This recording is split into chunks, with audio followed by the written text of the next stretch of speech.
কথায় আছে পড়াশোনা করে যে গাড়ি ঘোড়া চড়ে সে, তাই তো গাড়ি চড়ার তাগিদে জীবনের অর্ধেক সময় আমরা ব্যয় করি এই পড়াশোনায়। শেখা ও পড়াশোনা মানুষের জীবনের এক অবিচ্ছেদ্য অংশ। আমরা প্রতিদিনই নতুন কিছু শিখি যা আমাদের আরো জ্ঞানী করে তোলে। তবে শেখা আর পড়াশোনা এক জিনিস নয়।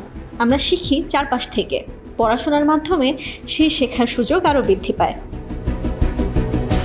কম বেশি সবারই পড়াশোনা করতে হয়, আর এক একজন এক এক সময় পড়তে ভালোবাসেন। সবার জন্য পড়ার সময় এক নয়। তবে এক গবেষণা বলছে সকাল 10টা থেকে দুপুর 2টা পর্যন্ত এবং বিকেল 4টা থেকে রাত 10টা পর্যন্ত মস্তিষ্ক সবচেয়ে বেশি সচল থাকে। আর ভোর 4টা থেকে 7টা পর্যন্ত গভীর মনোযোগের জন্য উপযুক্ত সময়। যারা গভীরভাবে পড়তে চান তাদের জন্য এটি খুবই উপকারী।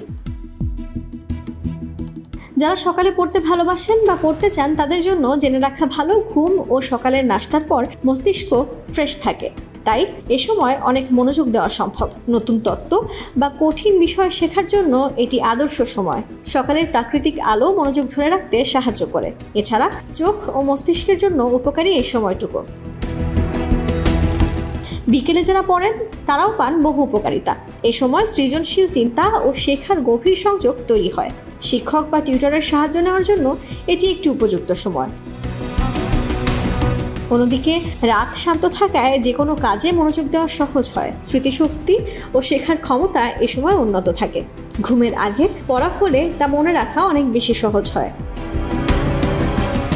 নিজের জন্য উপযুক্ত সময় খুঁজে পেলে সেই সময়ে নিয়মিত পড়ার অভ্যাস গড়ে তোলা শ্রেয়। এতে মন ও শরীর সেই সময়ে পড়ার জন্য প্রস্তুত থাকবে এবং আরও কার্যকরভাবে পড়াশোনা করা যাবে। তাই নিজের জন্য উপযুক্ত সময় খুঁজে নিয়ে সেই অনুযায়ী রুটিন তৈরি করুন এবং তা মেনে চলুন। তাহলেই পড়াশোনা হবে সহজ, মনোযোগী ও ফলপ্রসূ। Desk report, campus Times.